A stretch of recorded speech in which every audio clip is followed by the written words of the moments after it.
What is up guys at welcome back sa ating channel. Sa video ito pag-uusapan natin paano nga ba mag-design ng septic tank.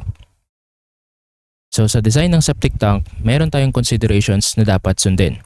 Base ito sa ating National Plumbing Code of the Philippines. Bago ang lahat, alamin muna natin ang mga minimum specification natin para sa isang septic tank. Ito yung mga minimum specifications natin para sa isang septic tank. Para sa compartment, meron tayo ditong dalawa. Ito yung kwarto ng ating septic tank. Meron daw dapat itong isang digestive chamber at isang leaching chamber with a minimum volume para sa digestive na 2 cubic meters at para naman sa leaching ay 1 cubic meters. Para sa ating digestive chamber, meron dapat itong minimum width na 0.9 meters at minimum length na 1.5 meters. And yung ating liquid depth para sa ating septic tank ay nagre-range from 0.6 meters up to 1.8 meters na maximum. And para sa ating manhole, meron tayo ditong 508 mm diameter or kung pwede namang square, 508 by 508 mm. And bawat compartment dapat may sari-sariling manhole. And yung mga pipe sizes natin sa ating septic tank ay dapat 104.6 mm or 4 inches. Now say for example, ito yung ating plan view ng ating septic tank. Ang example natin dito ay plastered na concrete hollow blocks. Now again, ito yung ating digestive chamber and ating leaching chamber. Ito yung ating sinasabi na 2 compartments. So dapat yung ating perimeter dito, dapat 6 inches yung ating gagamitin dito na perimeter CHB. And para naman dito sa ating loob, pwede na tayo ditong gumamit ng 4 inches or 5 inches. Compartment lang naman ito. Now again, ito yung sinabi ng ating code. Minimum length daw natin para sa ating digestive ay dapat 1.5 meters. Minimum width naman natin dito ay dapat 0.9 meters. And a total of dapat minimum natin na volume para sa ating digestive ay 2 cubic meters. Then meron tayo ditong section, typical section of a septic tank. Again, this is a plastered finish na CHB. Now, ito yung mga pipes natin. Okay, notice na ito yung inlet natin. So dito yung galing sa ating house drain. Then of course, meron din tayong outlet. Of course, papunta naman ito sa ating mga drain field. And then notice na yung ating mga pipes dito ay again 4 inch lang dapat as per our code. Now yung ating mga pipes dito, hindi yan leveled, okay? Dapat bumababa ito ng 1 inch kada sunod na pipe. Alright, so from inlet papunta dun sa next na pipe natin, dapat bumababa yan ng 1 inch. And then from this pipe papunta naman dun sa next pipe is dapat bababa ulit again ng 1 inch. Okay? And then again, sabi ng code natin, bawat chamber natin ay dapat meron daw kanya-kanyang manhole. Then meron tayo ditong manhole and then meron tayong manhole. Now also notice yung mga pipes natin. Lahat ng mga pipes natin ay nag-extend pataas, level dun sa ating slab, and then lalagyan natin yun ng mga clean outs, no? And then also, hindi lang pataas yung mga extensions natin, kundi meron din tayong mga extensions dito sa may baba. And merong purpose kung bakit meron tayong extension dyan sa baba. Now, also, itong ating air gap, meron din tayo dito ng minimum 300 mm. So, hindi pwedeng dikit yung ating inlet dito sa may taas na. So, dapat merong space dito sa ating inlet, 300 mm. Measured sa invert ng ating inlet, dito sa baba naman ng ating slab. Then say for example, napuno na yung ating digestive chamber, alright? So, mayroon tayo ditong mga tatlong klase ng waste, kumbaga, no? So, mayroon tayo ditong volume, minimum volume na 2 cubic meters. And then, dapat dito sa ilalim, meron tayong slope. Okay, yung slab natin sa baba, dapat may slope na 2% para mag-accumulate dyan yung mga waste natin. Okay, and yung lahat ng mga nag-accumulate na waste dito sa ilalim ay tinatawag natin na sludge. And then dito naman sa itaas, yung mga nagpalutang-lutang dito na mga waste natin ay tinatawag naman nating scums. And yung mga nasa gitna naman dito ay yung mga effluents. Hindi masyadong magaan gaya ng scum at hindi rin mabigat gaya ng sludge natin. Alright? So also, dapat meron din tayong mga foundations dito. Mga wall foundations para dito sa ating mga hollow blocks. And kayo na magbahala mag-design kung ano yung sizes, ilang bakal yung gagamitin dyan. Alright? And then also dito sa ating leaching chamber, notice na hindi tayo nag-slab dito, no?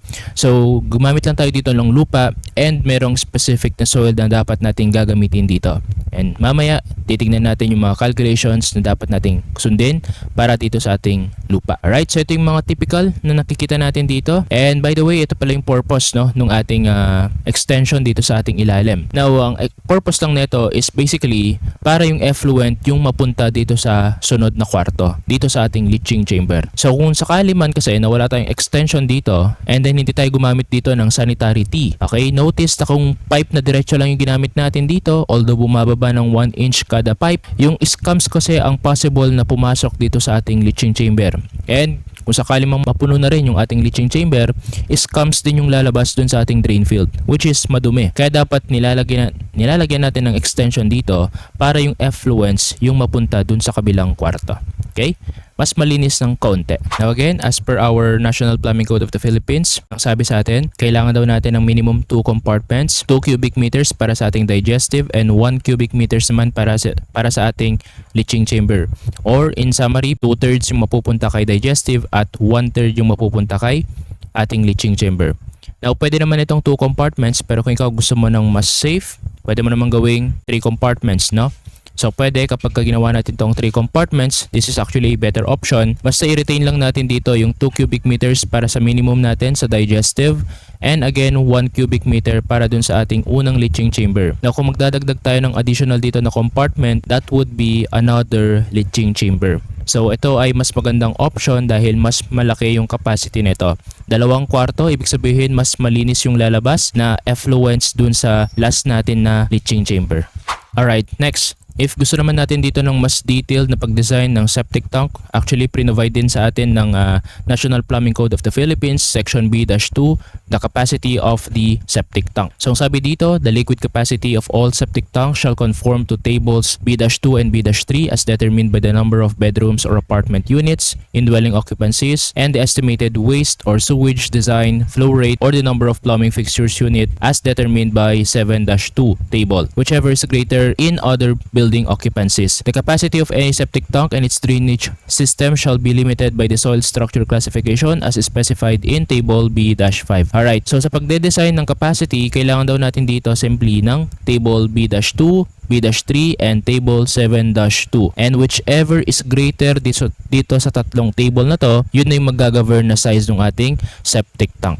Then again, meron dito yung mga minimum specifications natin kanina. So hanapin lang natin dito muna yung table 7-2. Ano ba yung sinasabi niya dito? Table B-2, the capacity of septic tanks. So we have here 4 tables. Dito sa table 1 or column number 1 rather, we have here single family dwellings based on the number of bedrooms. Then for commercial naman natin dito, we have multiple dwelling units or the apartments, and ito naman ay per 1 bedroom each. And then also the third column, DFU base or drainage fixture units, which is actually titignan natin ito mamaya dun sa table 7-2. And then nandito na yung kanyang minimum septic tank capacity. We have 2 columns here. We have the gallons and then the liters capacity. Now notice dito sa ating residential, sinabi dito number of bedrooms. Now pwede daw no sa isang bahay, merong 2, isa o 2 kwarto. Okay? Titingnan mo lang dito yung kanyang capacity. So meron daw ditong 2,838 liters capacity kapag ka 2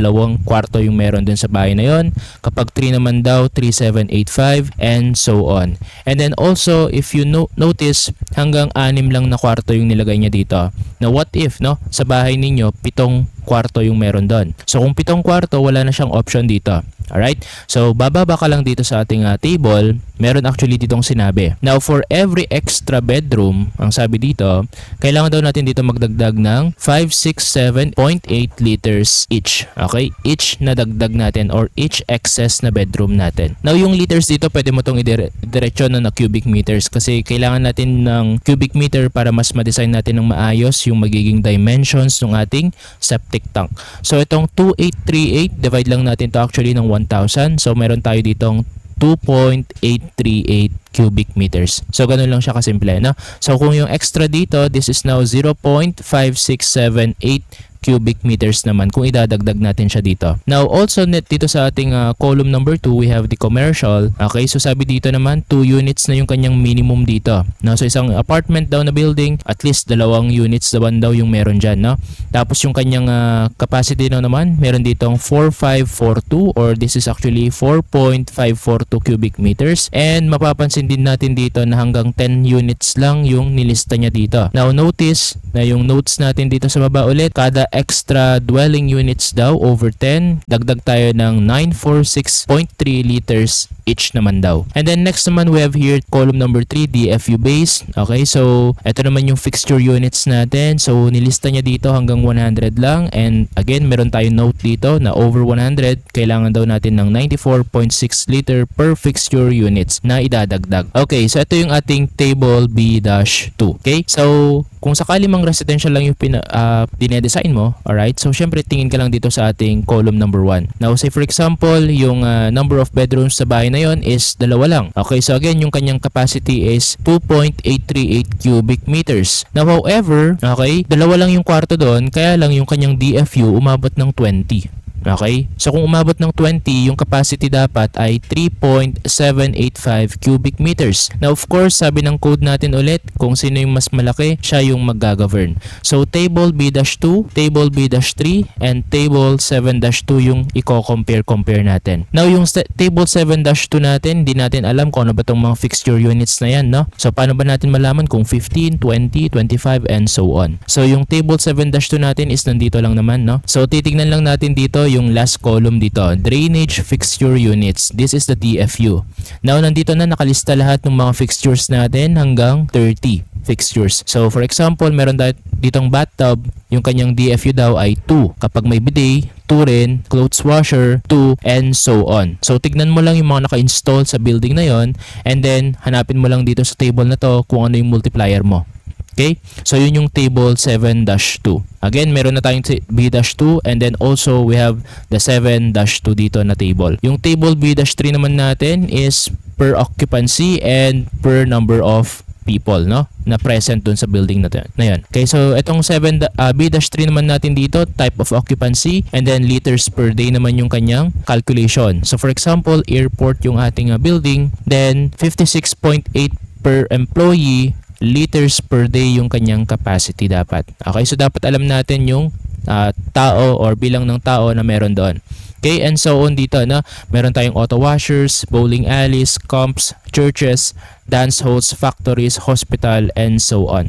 Okay, so hanapin lang natin dito yung mga pinaka-typical, which is itong number 10, institution. So nandito yung residence, no? Yung mga bahay-bahay dito. Now sa isang bahay, okay, so meron daw tayo ditong 283.9 per person liters per day. Yun yung kanyang capacity. Now, hindi tayo titigil dito sa liters per day na to, no? So ito yung itong liters per day na to, this is simply the flow rate kumbaga, no? So meron pa tayong further calculations dito sa ibaba.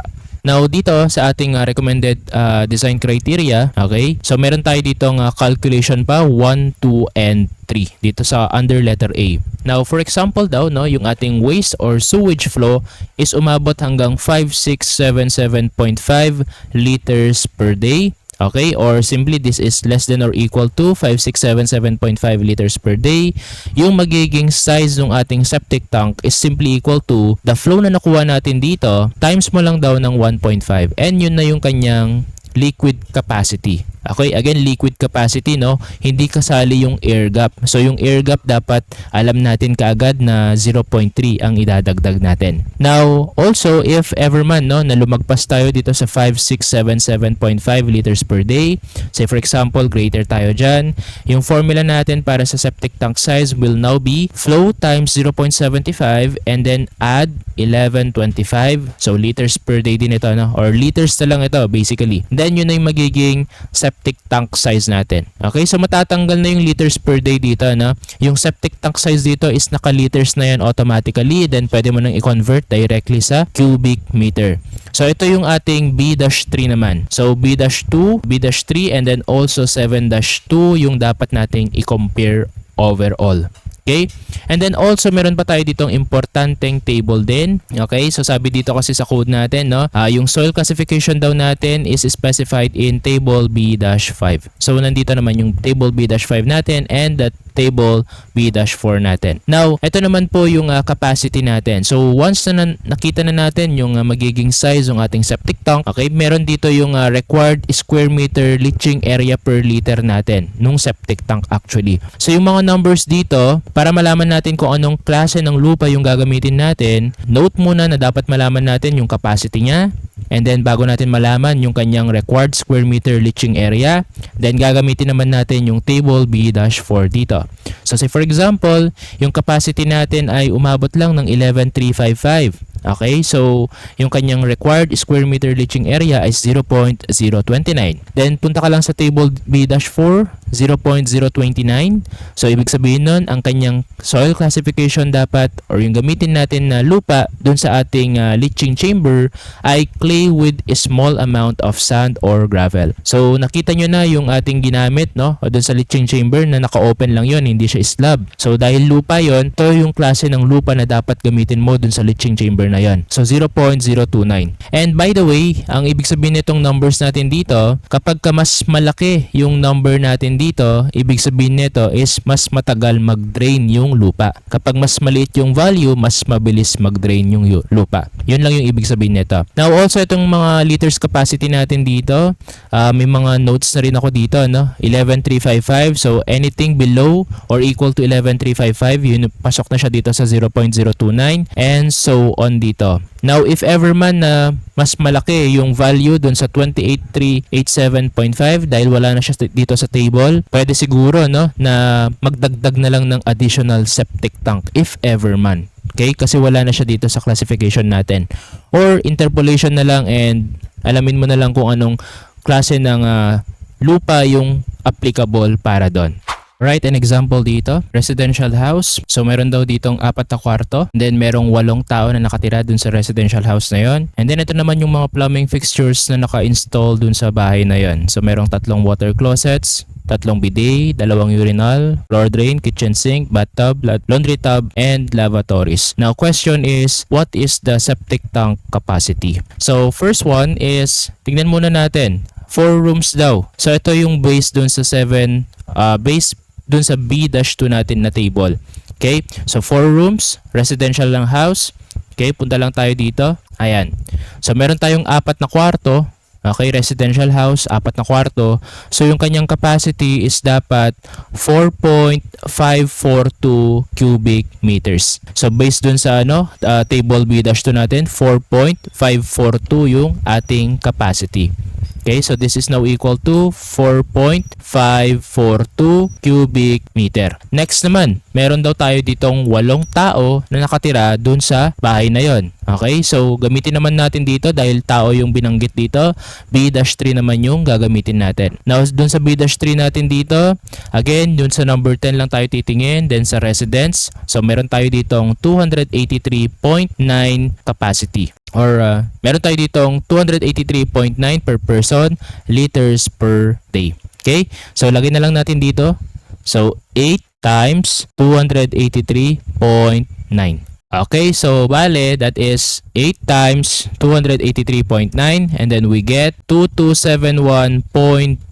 2271.2, this is now liters per day. Now yung 2271.2 actually this is less than 5677.5 liters per day. So, ito yung gagamitin natin na formula. Flow times 1.5 and that is now equal to our septic tank capacity. Now, ilagay natin dito, the septic tank is now equal to, okay, yung flow natin, that is 2271.2 and then we multiply 1.5. And then we get here, okay, multiply natin dito, 1.5. And this is now equal to 3406.8. 3406.8. Again, this is now in liters. Oops! Since nandito ka na rin naman sa part ng video ito, maaaring pa-like, share, and subscribe ka na rin sa ating channel. Thank you. Alright, and next naman is yung ating table 7-2 yung ating gagamitin. So, based naman dito sa mga plumbing fixtures na naka-install dun sa ating bahay.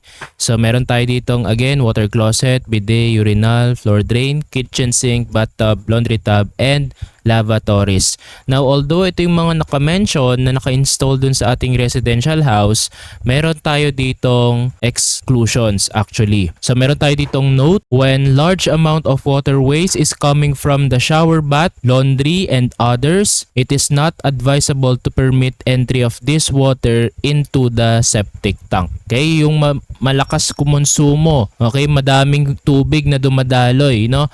Especially dito sa mga shower natin pag naliligo tayo, sa mga pinaglalabhan natin and everything.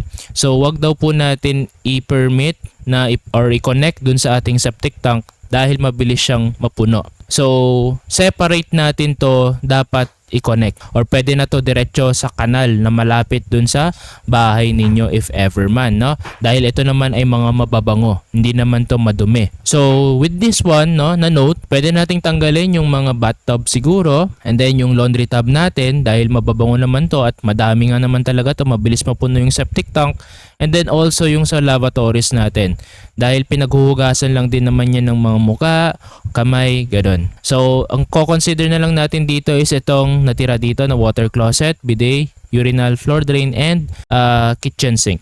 Alright? So, check natin dito again sa table natin yung ating magiging multipliers.